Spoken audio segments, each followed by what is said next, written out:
کیا کبھی آپ نے سوچا کہ ماں دنیا سے جا چکی مگر پھر بھی خواب میں کیوں نظر آئے؟ اگر ماں خواب میں بیمار ہو تو ہم سچے دل سے ماں کے لیے کیا کر رہے ہیں؟ خواب خاموش نہیں ہوتے، کبھی کبھی وہ ماں کی فریاد لے کر آتے ہیں۔ اگر خواب میں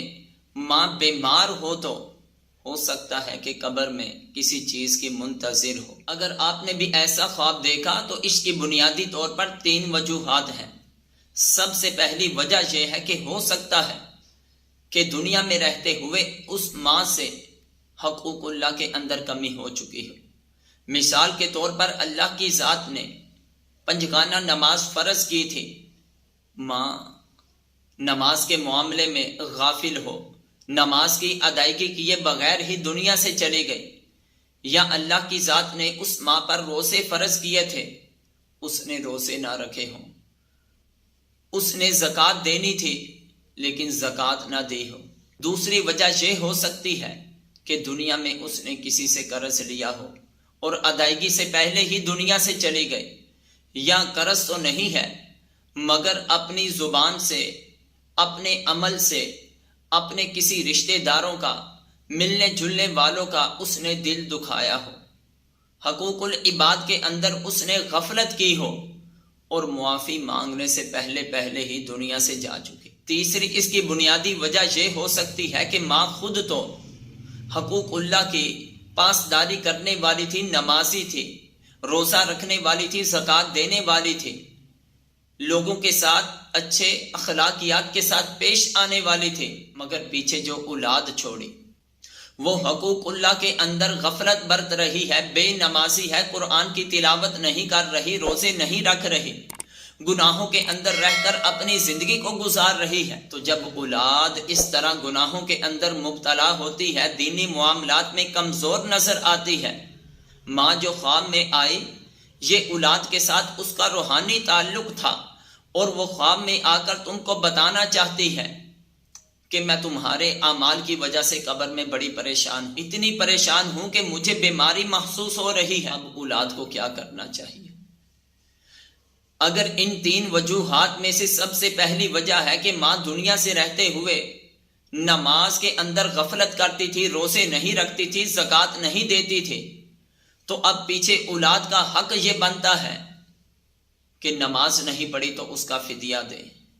روزے نہیں ماں نے رکھے تھے تو اولاد ان روزوں کا فدیہ دے۔ جب اولاد اس طرح فدیہ ادا کرے گی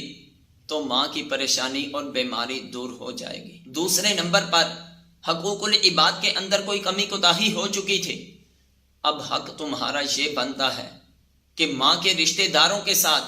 جن کے ساتھ ماں کا تعلق تھا، ان کے پاس چل کے جاؤ اور ان کو بتاؤ کہ اگر میری ماں نے تم سے کوئی قرض لیا ہے تو ہم کو بتاؤ، یا تو معاف کر دو یا ہم دینے کے لیے تیار ہیں، یا انہوں نے اپنی زبان یا اپنے عمل کے ذریعے تمہیں کسی طرح کی کوئی اذیت پہنچائی تھی، اللہ کے لیے میری ماں کو معاف فرما دو، تاکہ اس کی برزخ کی زندگی میں سکون آ جائے، پریشانی ختم ہو جائے، اس کی بیماریاں دور ہو جائیں۔ اب اولاد کے لیے حق بنتا ہے کہ وہ اپنی والدہ کے لیے اصالِ ثواب کرے، قرآن کی تلاوت کرے، سورہ یاسین کی تلاوت کرے، سورہ ملک کی تلاوت کرے، ہر روز 5 گانہ نماز باقاعدگی کے ساتھ ادا کر کے، 2 رکعت نماز نفل ادا کر کے اس کا ثواب اپنی والدہ کو پیش کرے اور اللہ کی بارگاہ میں دعا کرے، اللہم اغفر لأمی وارحمھا، یا اللہ میری ماں کی بخشش فرما، اس پر رحم والا معاملہ فرما۔ جب تم اس طرح اپنی والدہ کے لیے بخشش و مغفرت کی دعا کرو گے، اصالِ ثواب کرو گے، صدقہ خیرات کرو گے، تو اس کو قبر میں سکون پہنچے گا، اس کی پریشانی اور بیماری دور ہو۔ تیسرا حق یہ ہے کہ اگر تم بے نمازی ہو، قرآن کی تلاوت نہیں کر رہے، روزے نہیں رکھتے، گناہوں کے اندر رہ کر زندگی گزار رہے ہو، اپنی خواہشات کے مطابق زندگی گزارتے ہو، اسلام کے حقوق جو ہیں ان کو پس پش ڈال دیا ہے، تو تمہارے اعمال کی وجہ سے تمہاری ماں پریشان ہے۔ تم اپنے آپ کو نمازی بناؤ، قرآن کی تلاوت کرنے والا بنا لو، روزے رکھنے والا بنا لو۔ اللہ کی بارگاہ میں دعا ہے کہ جن کے والدین اس دنیا میں ہیں،